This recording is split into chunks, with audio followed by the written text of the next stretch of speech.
Chapter 5, The Adventure by Jayant Narlikar.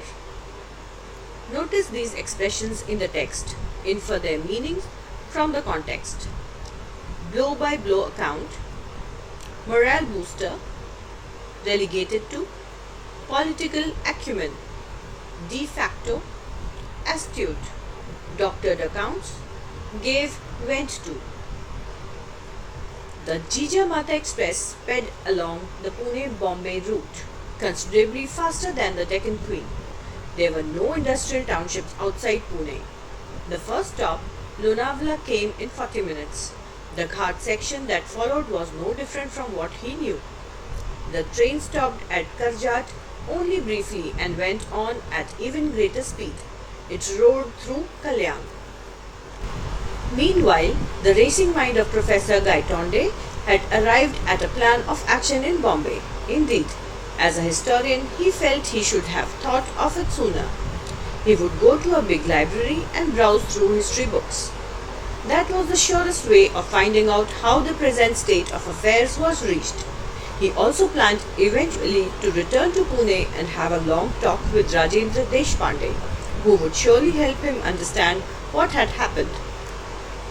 That is, assuming that in this world there existed someone called Rajendra Deshpande. The train stopped beyond the long tunnel. It was a small station called Sarhad. An Anglo-Indian in uniform went through the train checking permits. This is where the British Raj begins. You are going for the first time, I presume? Khan Sahib asked. Yes, the reply was factually correct. Gangadhar Pant had not been to this Bombay before. He ventured a question. And Khan Sahib, how will you go to Peshawar? This train goes to the Victoria terminus. I will take the frontier mail tonight out of Central. How far does it go? By what route? Bombay to Delhi, then to Lahore, and then Peshawar. A long journey. I will reach Peshawar the day after tomorrow. Thereafter, Khan Sahib spoke a lot about his business, and Gangadhar Pant was a willing listener. For in that way he was able to get some flavour of life in this India that was so different. The train now passed through the suburban rail traffic. The blue carriages carried the letters GBMR on the side.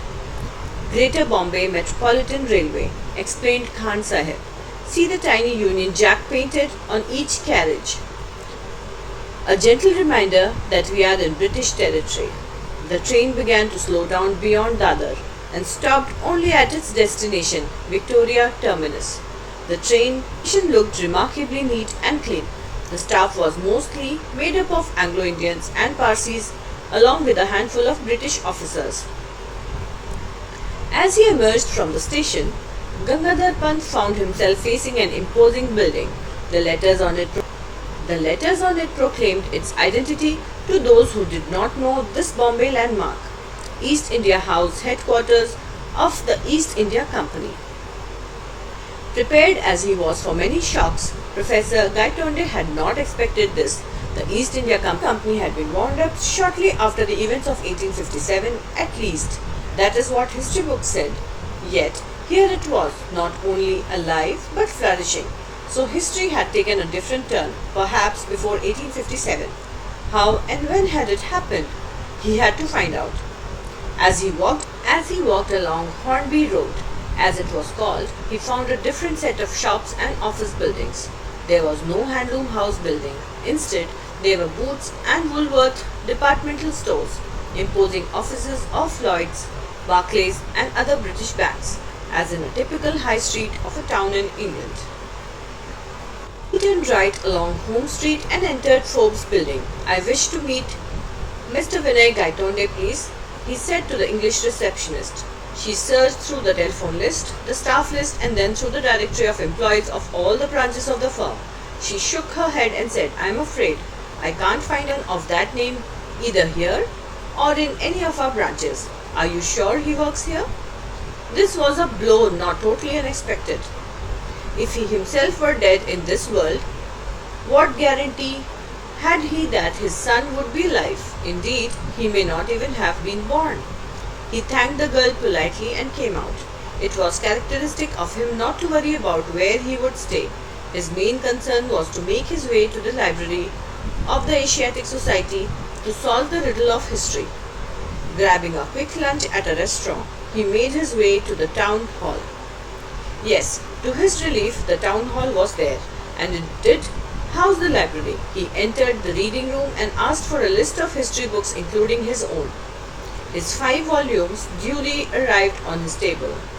He started from the beginning. Volume 1 took the history up to the period of Ashoka, Volume 2 up to Samudragupta, Volume 3 up to Muhammad Ghori, and Volume 4 up to the death of Aurangzeb. Up to this period, history was as he knew it. The change evidently had occurred in the last volume. Reading Volume 5 from both ends inwards, Gangadhar Pant finally converged on the precise moment where history had taken a different turn. That page in the book described the Battle of Panipat, and it mentioned that the Marathas won it handsomely. Abdali was routed and he was chased back to Kabul by the triumphant Maratha army led by Sadashiv Rao Bahu and his nephew, the young Vishwas Rao. The book did not go into a blow-by-blow account of the battle itself. Rather, it elaborated in detail its consequences for the power struggle in India.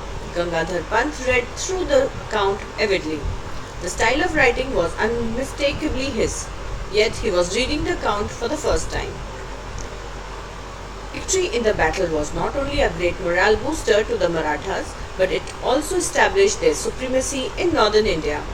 The East India Company, which had been watching these developments from the sidelines, got the message and temporarily shelved its expansionist program. For the Peshwas, the immediate result was an increase in the influence of Bhau Sahib and Vishwas Rao, who eventually succeeded his father in 1780 AD. The troublemaker Dada Sahib was relegated to the background and he eventually retired from the state politics. To its dismay, the East India Company met its match in the new Maratha ruler, Vishwas Rao. He and his brother Madhav Rao combined political acumen with valor and systematically expanded their influence all over India. The company was reduced to pockets of influence near Bombay, Calcutta and Madras, just like its European rivals, the Portuguese and the French. For political reasons, the Peshwas kept the puppet Mughal regime alive in Delhi. In the 19th century, these de facto rulers from Pune were astute enough to recognize the importance of the technological age dawning in Europe. They set up their own centers for science and technology. Here, the East India Company saw another opportunity to extend its influence. It offered aid and experts. They were accepted only to make the local centers self-sufficient. The 20th century brought about further changes inspired by the West. India moved towards a democracy. By then, the Peshwas had lost their enterprise and they were gradually replaced by democratically elected bodies. The Sultanate at Delhi survived even this transition, largely because it wielded no real influence. The Shahanshah of Delhi was no more than a figurehead to rubber stamp the recommendations made by the Central Parliament. As he read on, Gangadhar Pant began to appreciate the India he had seen. It was a country that had not been subjected to slavery for the white man. It had learned to stand on its feet and knew what self-respect was. From a position of strength and for purely commercial reasons, it had allowed the British to retain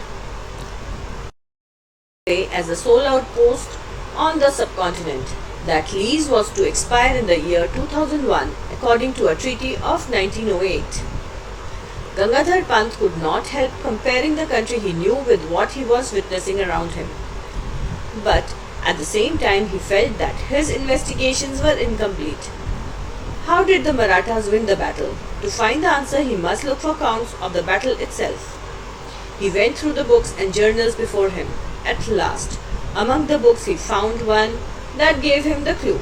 It was Bhau Sahebanchi Bakhar. Although he relied on the Bakhars for historical evidence, he found them entertaining to read. Sometimes, buried in the graphic but doctored accounts, he could spot the germ of truth. He found one now in a 3-line account of how close Vishwasrao had come to being killed. And then Vishwasrao guided his horse to the melee where the elite troops were fighting and he attacked them. And God was merciful. A shot brushed past his ear. Even the difference of a till would have led to his death. At 8 o'clock, the librarian politely reminded the professor that the library was closing for the day. Gangadhar Pant emerged from his thoughts. Looking around, he noticed that he was the only reader left in that magnificent hall.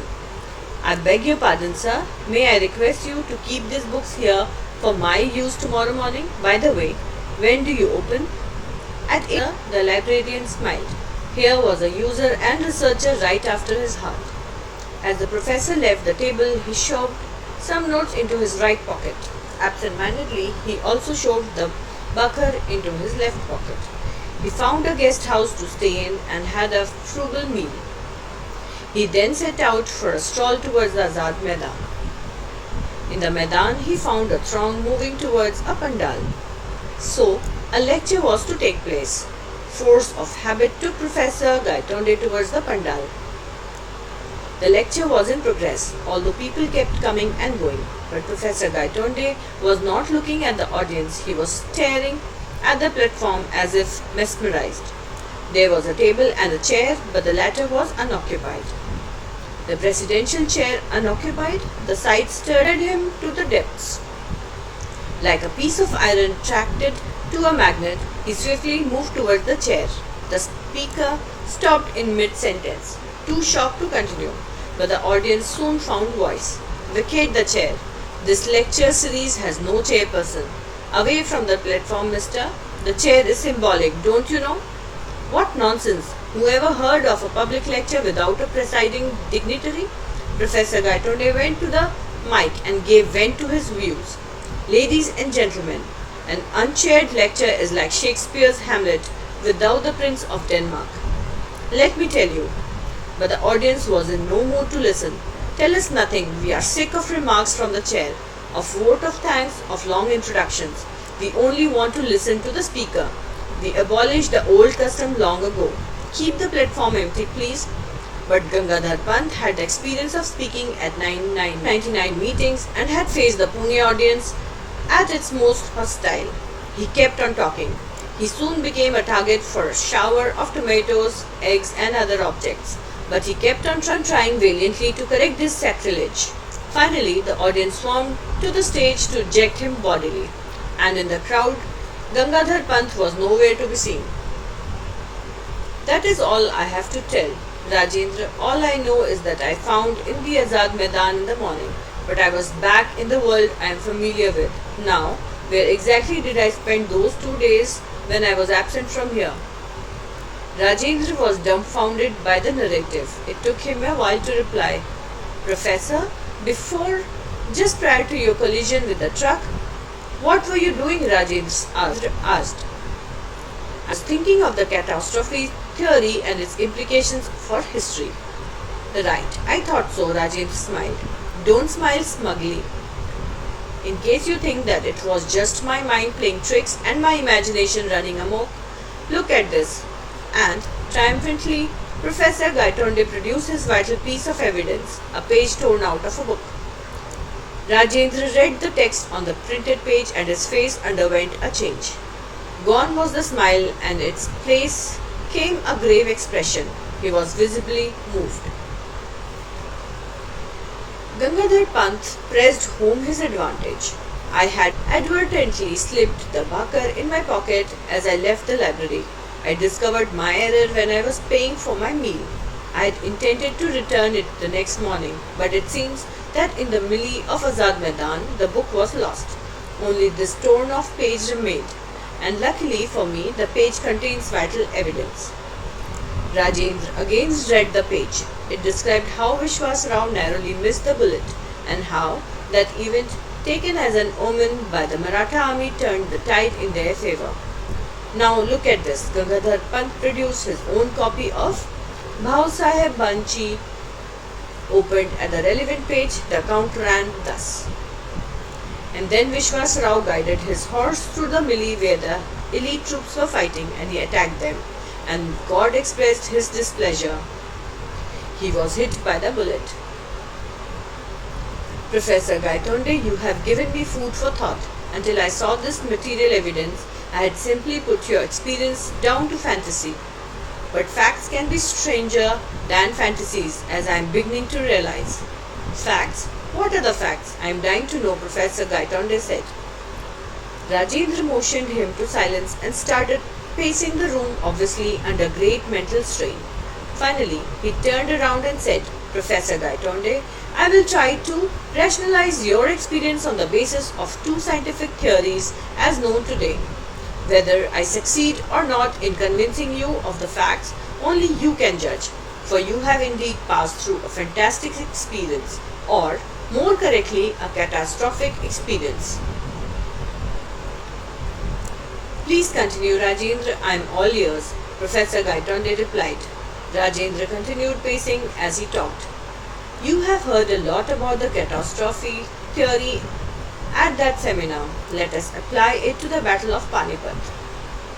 Wars fought face to face on open grounds offer excellent examples of this theory. The Maratha army was facing Abdali's troop on the field of Panipat. There was no great disparity between the latter's troops and the opposing forces. The armor was comparable. So, a lot depended on the leadership and the morale of the troops. The juncture at which Vishwas Rao, the son of and heir to the Peshwa, was killed proved to be the turning point. As history has it, his uncle Bhau Sahib rushed into the melee and was never seen again. Whether he was killed in the battle or survived is not known. But for the troops, at that particular moment, that blow of losing their leaders was crucial. They lost their morale and fighting spirit. They followed an utter rout. Exactly, Professor, and what you have shown me on that torn page is the course taken by the battle when the bullet missed Vishwas Rao, a crucial event gone the other way, and its effect on the troops was also the opposite. It boosted their morale and provided just that extra impetus that made all the difference, Rajendra said. Similar statements are made about the Battle of Waterloo, which Napoleon could have won. But we live in a unique world which has a unique history. This idea of it might have been is okay for the sake of speculation but not for reality, Gangadhar Pant said. I take issue with you there. In fact, that brings me to my second point, which you might find strange. But please hear me out, Rajendra said. Gangadhar Pant listened expectantly as Rajendra continued. What do we mean by reality? We experience it directly with our senses or indirectly via instruments. But is it limited to what we see? Does it have other manifestations? That reality may not be unique has been found from experiments on very small systems of atoms and their constituent particles. When dealing with such systems, the physicists discovered something startling. The behavior of these systems cannot be predicted definitively, even if all the physical laws governing those systems are known. Take an example. I fire an electron from a source. Where will it go? If I fire a bullet from a gun in a given direction at a given speed, I know where it will be at a later time. But I cannot make such an assertion for the electron. It may be here, there, anywhere. I can at best quote odds for it being found in a specified location at a specified time.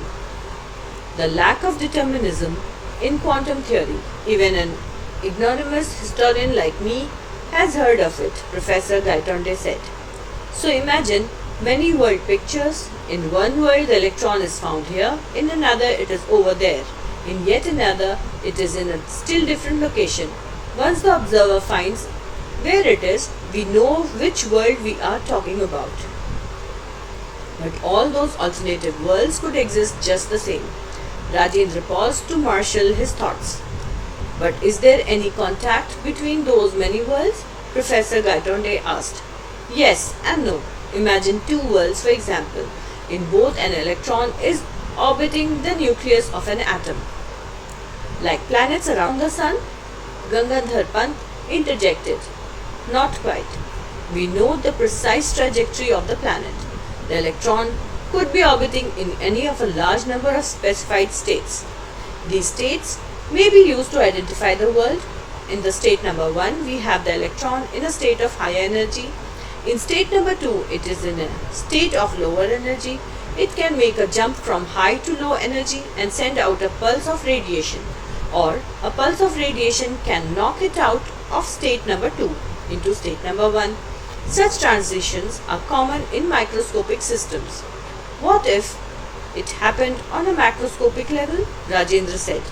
I get you. You are suggesting that I made a transition from one world to another and back again, Gangadhar Pant asked. Fantastic, though it seems this is the only explanation I can offer. My theory is that catastrophic situations offer radically different alternatives for the world to proceed. It seems that so far as reality is concerned, all alternatives are viable, but the observer can experience only one of them at a time. By making transition, you were able to experience two worlds, although one at a time. The one you live in now and the one where you spent 2 days. One has the history we know, the other a different history. The separation or bifurcation took place in the Battle of Panipat. You neither traveled to the past nor to the future. You were in the present but experiencing a different world. Of course, by the same token, there must be many more different worlds arising out of bifurcations at different points of time. As Rajendra concluded, Gangadhar Pant asked the question that was beginning to bother him most. But why did I make the transition? If I knew the answer, I would solve a great problem. Unfortunately, there are many unsolved questions in science, and this is one of them. But that does not stop me from guessing. Rajendra smiled and proceeded. You need some interactions to cause a transition. Perhaps at the time of the collision, you were thinking about the catastrophe theory and its role in wars. Maybe you were wondering about the Battle of Panipat. Perhaps the neurons in your brain acted as a trigger. A good guess. I was indeed wondering what course history would have taken if the result of the battle had gone the other way, Professor Gaitonde said. That was going to be the topic of my 1000th presidential address. Now you are in the happy position of recounting your real life experience rather than just speculating. Rajendra laughed, but Gangadhar Pant was grave. No, Rajendra, my 1000th address was made on the Azad Maidan when I was so rudely interrupted. No, the Professor Gaitonde who disappeared while defending his chair on the platform will now never be seen presiding at another meeting. I have conveyed my regrets to the organizers of the Panipat seminar. If you like this audio, do give me a thumbs up and subscribe to my channel.